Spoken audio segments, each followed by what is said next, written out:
আজ আমি আপনাদেরকে এমন একটি ক্যাফের খোঁজ দিতে চলেছি যেখানে আছে এত ভালো একটি অ্যাম্বিয়েন্স এবং অসাধারণ কিছু খাবার। তো এই লোকেশনটি কোথায় জানতে হলে ভিডিওটা শেষ পর্যন্ত দেখুন। তো হ্যালো গাইস, গুড মর্নিং। আমি আনা আমার আবার একটি নতুন ভিডিওতে আপনাদেরকে স্বাগত।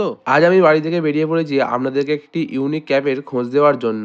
এই ক্যাফেটির নাম হলো আমতা নেচার্স ক্যাফে অ্যান্ড রেস্টুরেন্ট। এই ক্যাফেটি আমাদের আমতা সাহাপাড়ার মধ্যে অবস্থিত। ওখানে গিয়ে আমি একটি কোল্ড কফি অর্ডার করেছিলাম। কোল্ড কফিটা ছিল জাস্ট ওয়াও! আমি অনেক বড় বড় রেস্টুরেন্টে কোল্ড কফি ট্রাই করেছি, বাট এই দামের মধ্যে এই কোল্ড কফিটা ছিল আমার কাছে সবথেকে বেস্ট। কোল্ড কফিটার প্রাইস ছিল 60 রুপি, আর আমি একটি তারপর পিৎজা অর্ডার করেছিলাম। পিৎজাটির প্রাইস নিয়েছিল 130 রুপিসের মতো। পিৎজাটাও আমার খেতে ভালোই লেগেছে, মোটামুটি খারাপ আমার লাগেনি। আমার ভিডিও দেখে যদি আপনারা এখানে আসেন তাহলে কোল্ড কফিটা ট্রাই করতে ভুলবেন না। সত্যি কথা বলতে আমাদের আমতার বুকে এরকম একটি অ্যাস্থেটিক ক্যাফে আমার লাইফের ফার্স্ট টাইম খুবই ভালো লেগেছে। শীতের সন্ধ্যায় এরকম একটি ক্যাফেতে বসে আড্ডা, সাথে কিছু মুখরোচক খাবার খুব একটা খারাপ হবে না।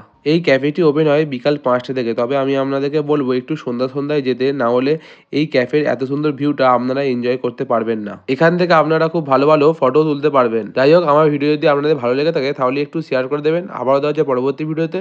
Good bye.